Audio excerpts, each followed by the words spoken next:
সেদিন আমি আর আমার মিসেস রাত্রিবেলা খেতে বসেছিলাম। চিকেনের টুকরোটা হাতে ধরে মুখের কাছে আনতেই বুকের বাঁ দিকটা চিনচিন করে উঠল।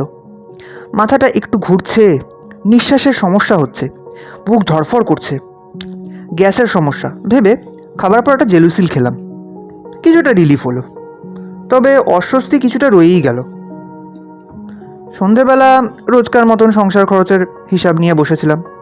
খরচ বেশ বেড়েছে, জিনিসের দাম এক্সপ্রেসের মতন বাড়ছে।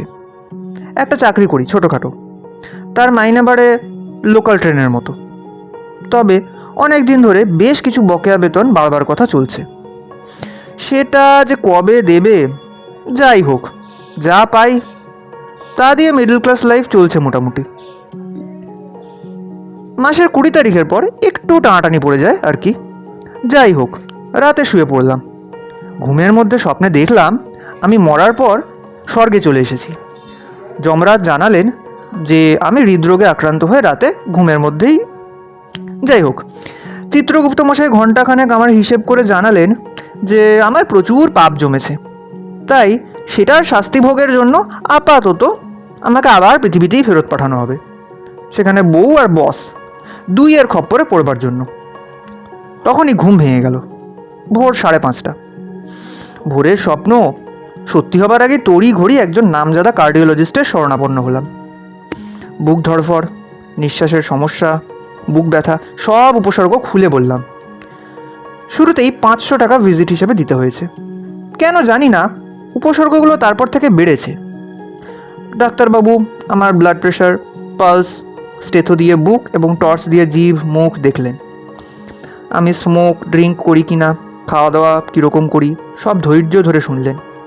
শেষে বেশ 5-7 রকম টেস্ট লিখলেন। বললেন, দেখুন, আপনি এই টেস্টগুলো করিয়ে পরের সপ্তাহে আসুন। আপনার সমস্যাটা বেশ ঘোরালো বলেই মনে হচ্ছে। রিপোর্টগুলো দেখে ওষুধ দেব। তেল ঘি কম খাবেন, হাঁটবেন বেশি, ফল টল ভালো করে খাবেন।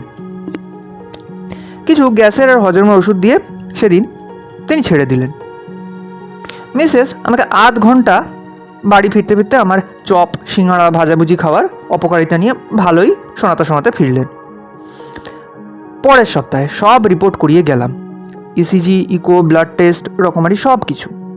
উনি সব কিছু দেখে দেখে বললেন, হার্টের তো অবস্থা তেমন খারাপ কিছু না, তবে আপনার কোলেস্টেরল সামান্য বেশি, তাই একটা ওষুধ লিখে দিচ্ছি।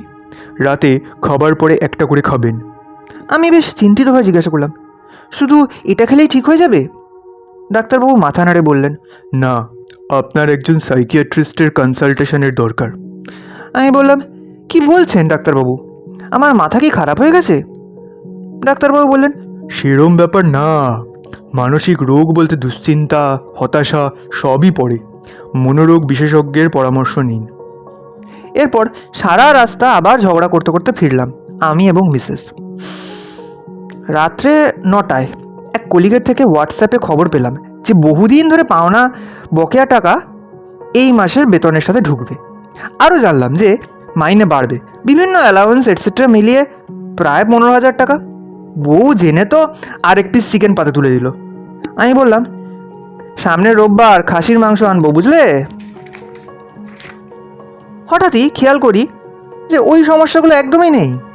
বুকে ব্যথা, ধড়ফড় সব গায়েব। ডাক্তারের ওষুধ না খেয়ে এবং সাইকিয়াট্রিস্ট না দেখিয়ে পরের 1 মাস কিছুই হলো না। ব্যাপারটা কি? একদিন ওই কার্ডিওলজিস্টকে ফোন করে সব কিছু জানালাম। উনি ধৈর্য ধরে সব কিছু শুনে বললেন, আমি বললাম, কিন্তু ডক্টর আপনি প্লিজ বলুন যে আমার রোগটা কি হয়েছিল। ডক্টর বললেন, আসলে আপনার বেতনটাই কম ছিল, সংসার খরচ টেনে উঠতে পারছিলেন না, তাই টেনশন থেকেই সব হচ্ছিল। আপনার বেতন বেড়ে যেতেই টেনশন কমে গিয়ে সব ঠিক হয়ে গেছে। আমার বেশ রাগ হলো। বললাম, তা এটাই যদি রোগ হয়ে থাকে, আমার টেস্ট আর মেডিসিন বাবদ 20,000 টাকা খরচ যে করালেন, তাতে তো রোগ বেড়ে যেতে পারতো। তাহলে? ডাক্তারবাবু বেশ কাঁচুমাচু হয়ে বললেন, আমার দিকটাও তো ভাবুন দাদা, আপনার বেতন বেড়ে আপনার রোগ তো ঠিক হয়ে গেল। আমার জন্য তো বেতন কমিশন বসে নেই, কমিশনটাই বেতনের অংশ। সেটা না পেলে এবার আমার ওই রোগ হলে কে সারাবে?